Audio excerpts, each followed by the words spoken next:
The Associates Co. provide reliable, fully trained professionals to assist you with running and scaling your property management department, providing high-quality, pre-trained virtual assistants ready to hit the ground running and revolutionize the way you run your portfolio, ensuring your time is spent doing the high-value tasks inside your rent roll that really matter. Not long ago, VAs within a business were considered a luxury. Now they are a staple for any business needing reliable support without the headache of traditional staffing. To find out more, head over to theassociatesco.com. Welcome to the PM Collective, a dynamic hub designed to empower business owners, property managers, and BDMs to excel in their careers. Through access to intimate conversations, cutting-edge video training, mental health support, and unparalleled motivation, our community is the ultimate destination for individuals seeking to elevate their professional lives to new heights. So sit back, relax, and enjoy our next conversation on our weekly podcast, The Art of Property Management. Welcome to today's podcast. I am really excited to have a newbie join me today, and that is Hollie from PM Collaborative over in Brisbane. Hollie, thank you so much. Thanks for having me. I'm excited. I'm really happy to see you. For those that are listening, I have Hollie as one of my PM Collective team leaders over in Brisbane, and Hollie kindly helps host our coffee and conversations in that area. So if you are in the Brisbane location and want to join, they are super, super casual, and you can find the details of those events on our Facebook page. So Hollie, I really appreciate you helping me with those. So thank you. How have they been going?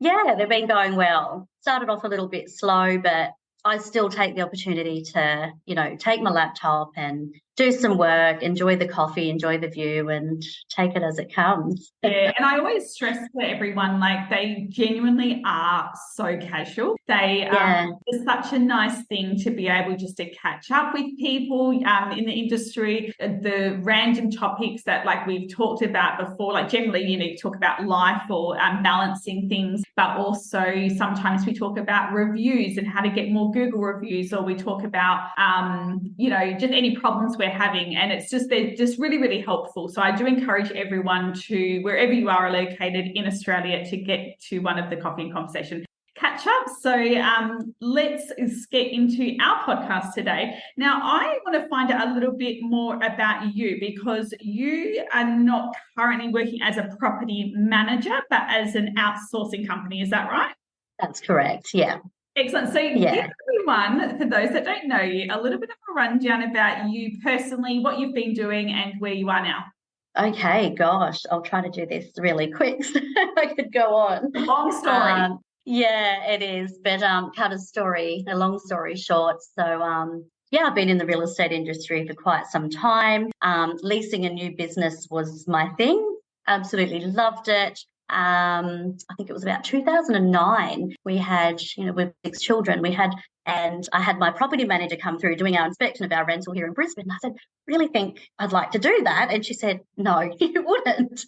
And I said, no, I really would. We already had that relationship established. She was really cool, really kind, straight to the point. But yeah, I loved that, that bond and that relationship we had, even with the team at the office. And so, yeah, there I went. I did my certificate and started out in, as an assistant, and then moved my way up to property manager. And I found my niche in new business and leasing, loved it, had a change, went on and did my nursing degree, loved that, where people.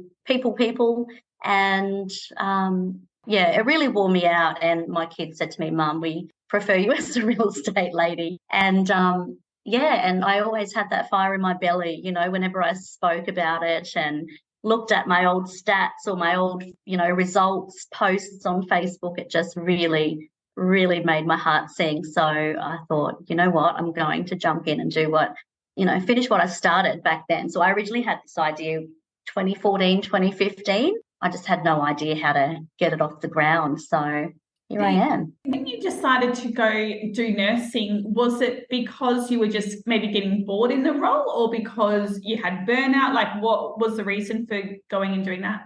I wasn't bored. I loved my job. Absolutely loved it. In saying that, I was working nonstop. I didn't have to work nonstop, but that was just me. I couldn't leave, anything unanswered.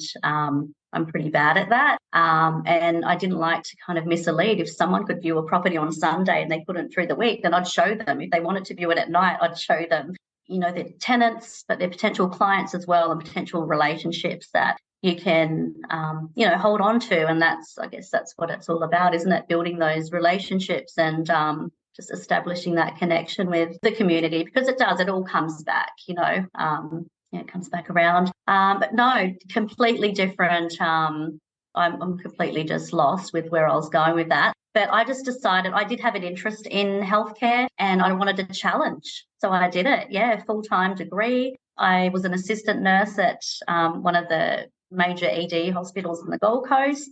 And our baby number 6 was 12 weeks old. So I still don't know how we did it. But all I can remember is every assignment that I passed, I was like, I loved it. I love that feeling of completing a goal. I'm very goal-driven. Yeah, amazing. Yeah. And so when you went back into then the real estate, did you go straight into your new business, or did you just get back into property management and then started it later? No, I got straight into my business. I put some money aside. I thought, you know what, I'm not getting any younger. I have a great network here of amazing friends and, clients and previous, past colleagues. And I thought, I'm going to do this. And I remember I have one of my very first managers. She's on my Facebook, and I messaged her and said, this is my idea. What do you think? And she said, I think you'll be absolutely amazing. Go for it. And yeah, I think so highly of, this person, and, I have so much respect for her. And I'm like, you know what, if she believes in me, then I'm going to do it. And so I did. Yeah, it was a huge risk. I was earning a good income in the role, a nursing role that I had landed, but this is something I had to do. Yeah. So PM Collaborative is about collaborating with your with property managers with outsourcing. And so Are you doing the ingoings, outgoings, routine inspections, anything else, anything less? Yeah, that's right. I also help, I do have some buyer's agents contact me from interstate, some pre-settlement inspections, things like that. I'm still working it out. I'm just basically here to help. To help any industry colleagues, that need a hand, really. And I guess we'll figure it out as we go. Yeah, no, totally. So in WA, outsourcing has been around for a while. So we do use it a lot. So in Perth, property assisters is a favourite, and they help with those routines, ingoings, outgoings, etc. So I think WA is probably a little bit more ahead maybe than over East when it comes to outsourcing, because my understanding is that you guys don't do as many routine inspections as what we do and things like that. So are you finding that for Brisbane, for Queensland, that this was a relatively new concept? Yeah, I feel like it's only just starting to surface and, become okay with agents in Brisbane and Queensland, I guess. And I feel like, I kind of regret not moving forward all those years ago. But I guess, things happen for a reason, and, I developed a lot of different skills along the way. So that was good. So definitely, it's definitely becoming more normal, I guess, in Queensland now. People are asking more questions. People are realising that they can't do it all. It's crazy out there. So it's just a matter of finding that fit. So I like to consider PM Collaborative as, as that boutique, collaboration, keeping it as personable as I can. As mentioned, I am relatively new. It kind of kicked off around March this year. So, just go with the flow and see how that takes me. Yeah. Yeah, and it's at the end of the day, it's just about how can I support property managers, and then customizing what you do to do that. And you might find as time goes on that people are needing more support with the routines, or maybe it's more support with the ingoings, or more support with those pre-purchase. And then, and being fluid in business, I think, is really important for us all to keep in mind that it's okay to explore all opportunities before we actually fine tune our specifics. So quite often we can run business with blinkers on and just not step outside, but sometimes stepping outside gives us other opportunities as well. So it's good to sort of 100%. that mindset. Well, so far since you've started, are you finding that like property managers seem to want more help with the routines or the ingoings? Like, are you noticing any trends of what you're getting more inquiry for? Definitely the routine inspections. Yeah, that's just constant. Yeah. So we did a survey about sort of 8 months ago, and what was quite interesting, and that this was a survey with property managers, about 534, I think, property managers around Australia. And it was interesting that the majority of them came back and said that they would be able to handle more properties or be happy to handle more properties if they had more support with their routine inspections. And so when I've actually run the figures, that if property managers and business owners that are listening to this can understand that outsourcing is actually an investment, it's not an expense, if that makes sense. So if your property managers can take on, let's say, another 50 properties in their portfolio, but you outsource their routine inspections, you are going to be quite a substantial amount better off even after paying for the outsourced inspection fee. I can't remember the exact figure, but I'm just going to use the number 30,000. It was something like 30,000 a year that portfolio is making on top, of outsourcing. So it's definitely beneficial to look at the figures. And as we go into an industry where staffing is quite difficult, we need to start looking at what can we do within our office. If we're going to struggle with staffing, how can we still create capacity? And that will come down to efficiencies with technology, but also efficiencies with outsourcing as well. And I think that over time, the more people see that, we're keeping happier property managers in the role and in their seat longer, just by simply giving them a bit of support like what you're offering over there. It's actually a really smart business decision for a business owner these days. Yeah, 100%. And, a lot of people are nervous. It's a nervous thing, isn't it? Trusting somebody to go out and do that task for you. But, every new client I have, like, we're always touching base. I'm always asking for feedback.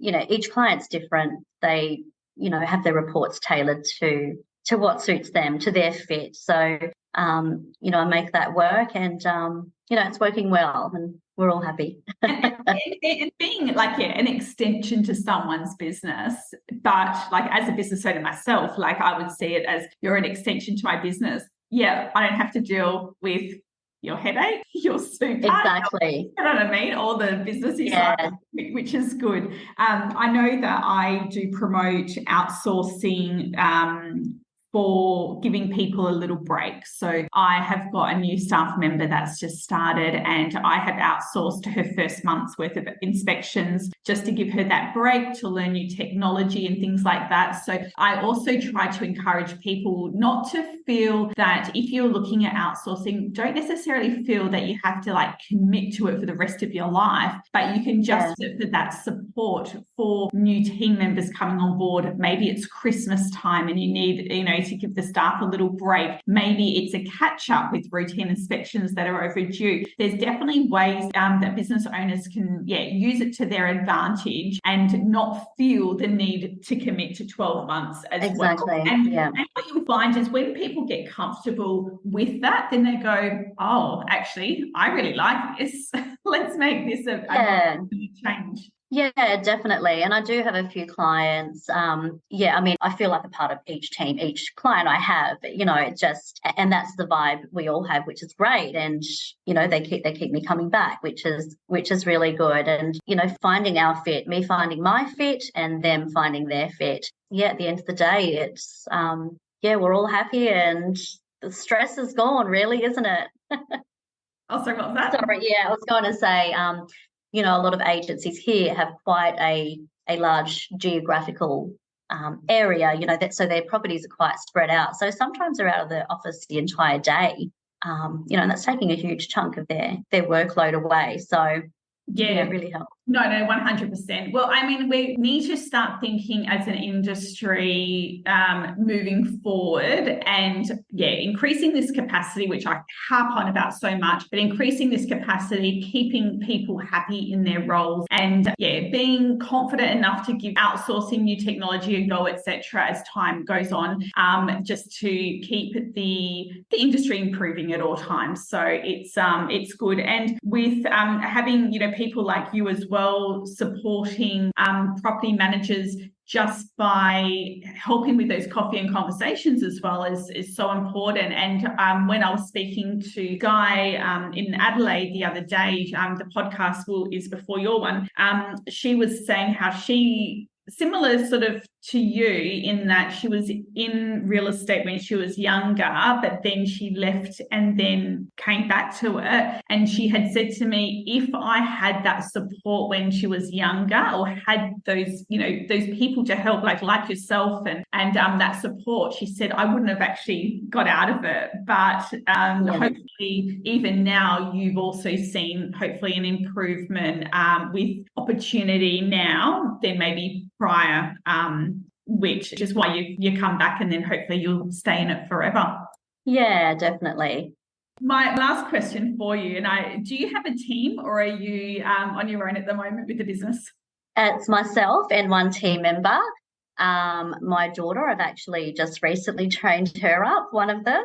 So I was quite firm that, I wanted the family to keep away from my business. But yeah, I mean, they used to tag along to my opens. They'd get all my keys ready. They'd tell me my schedule, and they had to get it spot on because I couldn't go to the wrong address. So I'd have so much trust with them back then. And so I've got two that have just completed their certificate recently, and one's had a few months experience working elsewhere, and she's moved up closer to home now. So she's like, Mum, can I? And I said, you know what, why not? And she's been, really great. I've been, getting feedback from my clients, and she's doing well. Amazing.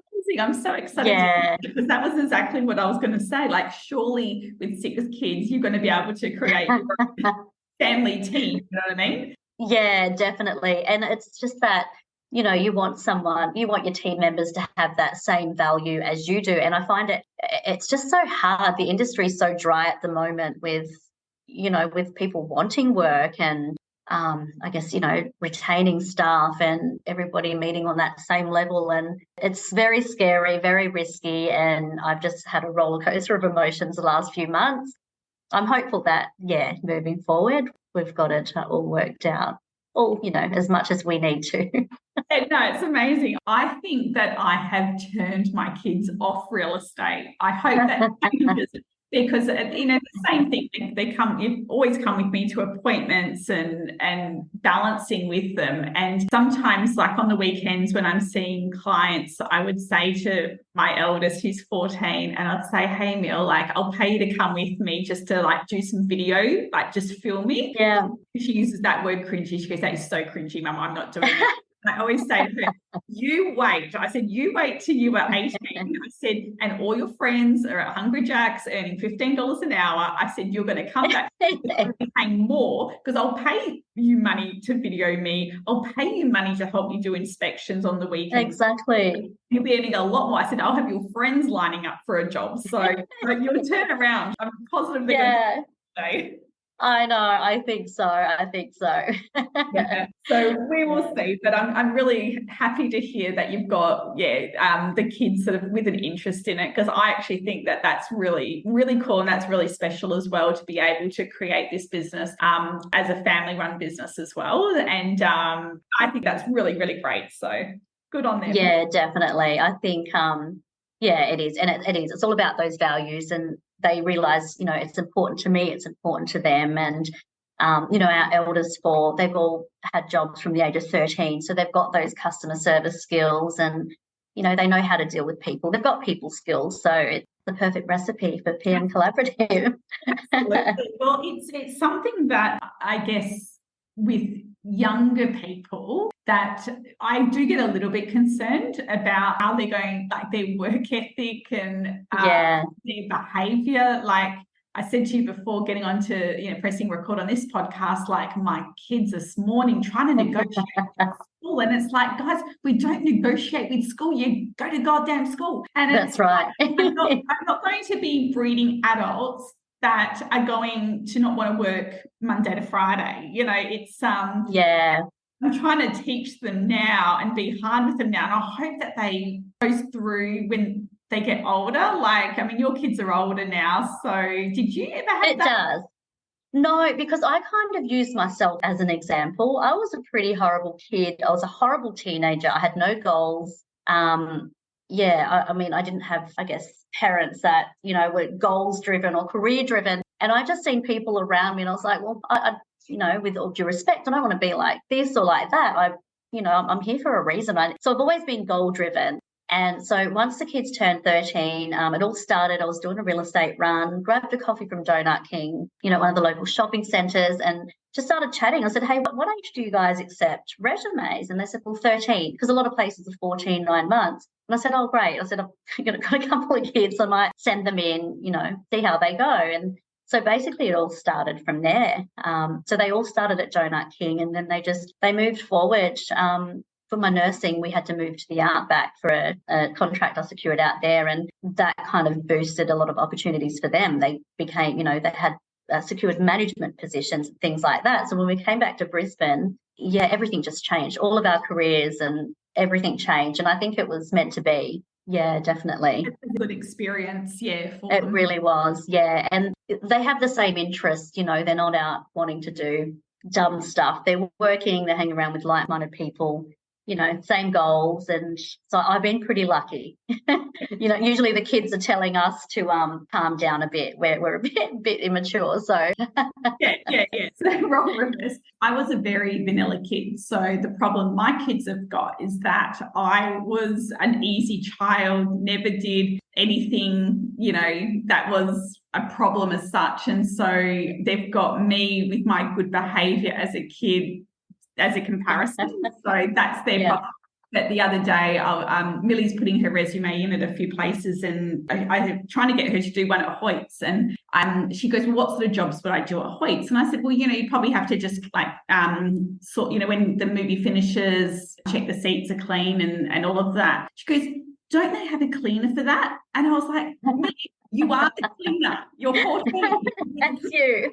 I was like, dear God, we're going to have problems with this child. Oh, that's awesome. No, definitely. I think the best skill anyone can learn, and it needs to start young, is communication, people skills. I think once you've got that, you're ready to go. You're ready to tackle life. Absolutely. Yeah. It has been an absolute pleasure to talk to you today, Hollie. Thank you so much for jumping on.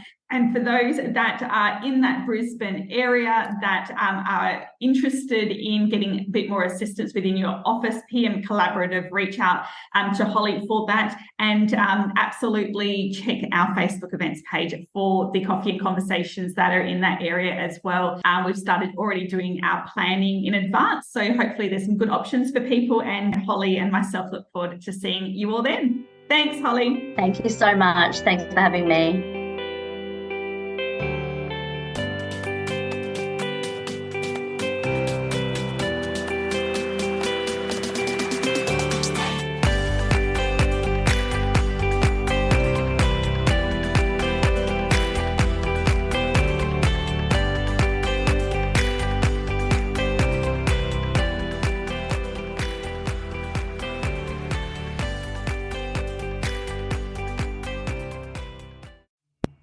Sensor Global saves lives with automatic compliance and manages smoke alarms, gas and water leak detection with 24/7 remote management. It provides complete control, reduced risks and improved compliance for property managers. To find out more, speak to Anthony Booth or head over to sensorglobal.com.